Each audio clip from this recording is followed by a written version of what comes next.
Journey is one of my most favorite games of all time, ever out of all that have been, and as far as I'm concerned, probably the closest one to achieving the status of a perfect game. So you might call me biased, which is fair, but I think this serves as a perfect opportunity to delve into the depths of Journey and analyze what makes it tick. The thematic core of Journey is, well, the hero's journey paradigm, also known as the Monomyth. It is a storytelling structure that has been utilized across thousands of generations and hundreds of cultures, with the main focus on transformation.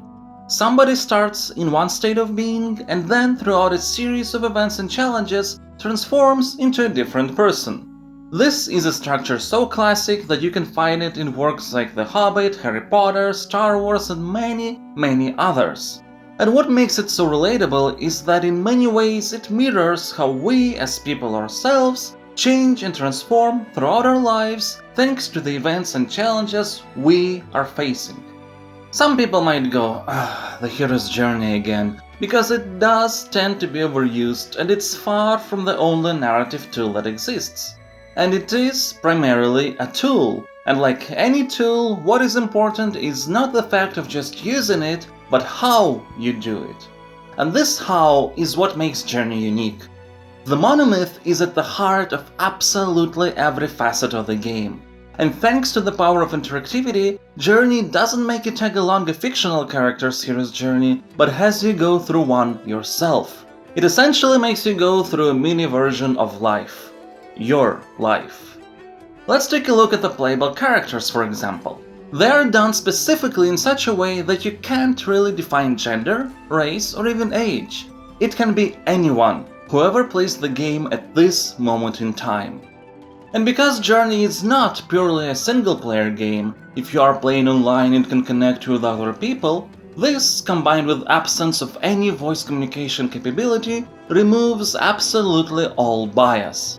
And while on one hand this is a defense mechanism against toxic behavior, it is also a statement that anybody in life can connect with absolutely everyone else if we remove or overcome the layer of prejudice that governs many of us.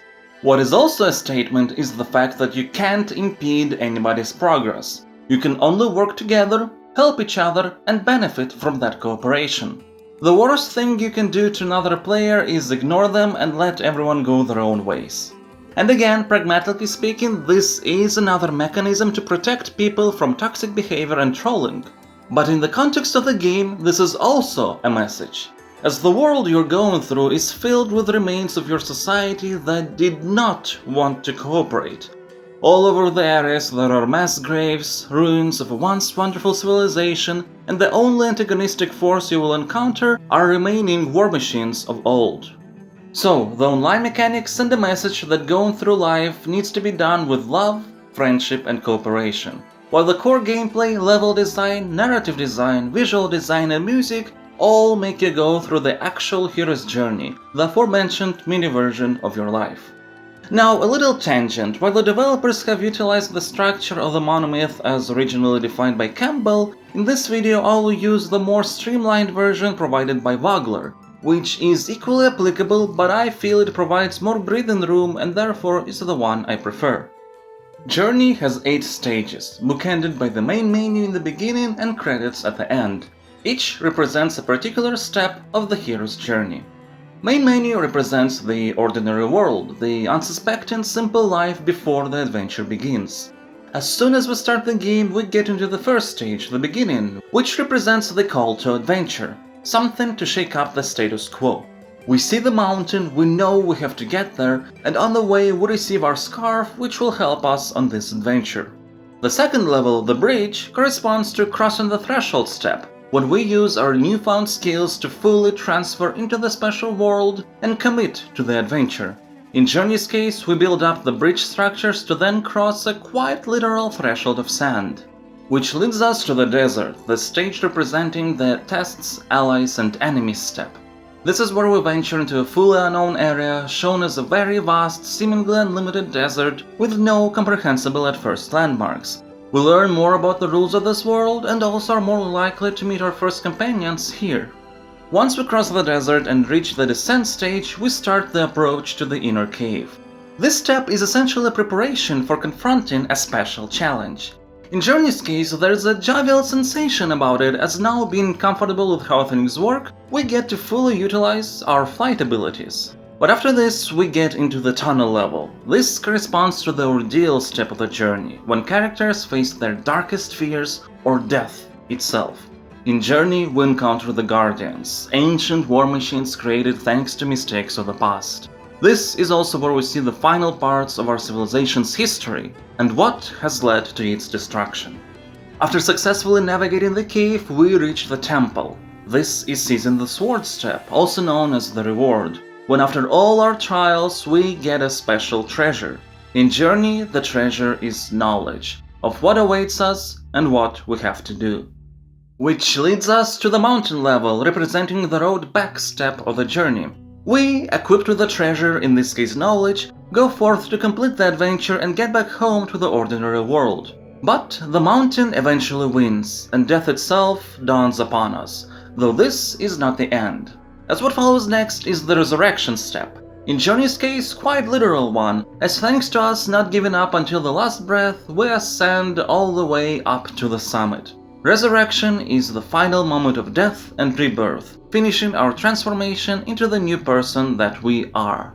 And once we reach the light in the mountain, the game ends, and during the credits we're sent all the way towards the beginning.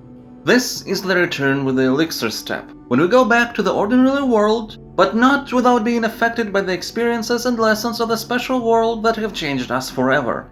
Journey does that last element in an interesting way, by adding embroideries to your robes after finishing the game 1, 2, or 3 times. This way, depending on the robes, you can see how experienced the other player is. And if you find all hidden scarf upgrades, you can get a special white robe. Both play into the cooperative aspects of the game, as more experienced people can and do actually become mentors to newbies. So this was a crash course into the hero's journey paradigm and how each stage of journey corresponds to it. What you might have noticed as we went through all these is that each stage has a different color palette attached to it, representing the different emotional levels the narrative paradigm implies. These emotional levels have actually been mapped out by the developers from thatGameCompany and used as a basis for pretty much all decisions. One of them being the elevation of the world itself. Emotional highs literally correspond to reaching actual peaks, while lows actually happen as low on the terrain as possible. The emotional levels also have influenced the freedom of movement. The higher your emotional state is supposed to be, the more possibilities of flying and free movement you have, with the biggest one being at the end where it's unlimited flying. And likewise, the lower the developers want your emotional state to be, the less movement possibilities you have. To the point that in the mountain level, which is the lowest point, you actually have to struggle to progress. And of course, there's music. Journey has a single central leitmotif which plays in different variations on different stages, once again corresponding to the respective emotional height the player should be at.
One big important factor is the level of abstraction Journey has. It is not a fully abstract game by any means, there's a particular world with its own history and culture, all those are quite concrete things.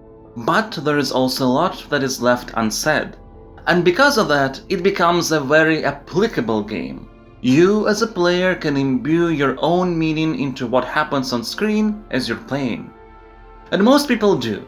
Generally speaking, players that go through Journey don't really think about the Monomyth, it's not even on their minds. They think about life, love, friendship, death, hope.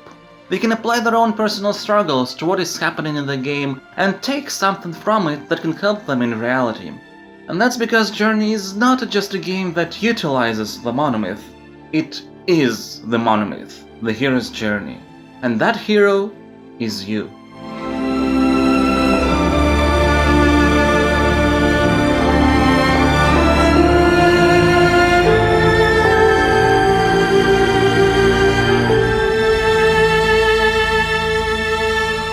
I thank you all for watching this video. If you have enjoyed it, don't forget to like, subscribe and comment your thoughts. I wouldn't have been able to do this without my patrons, whose support I value greatly and am very thankful for.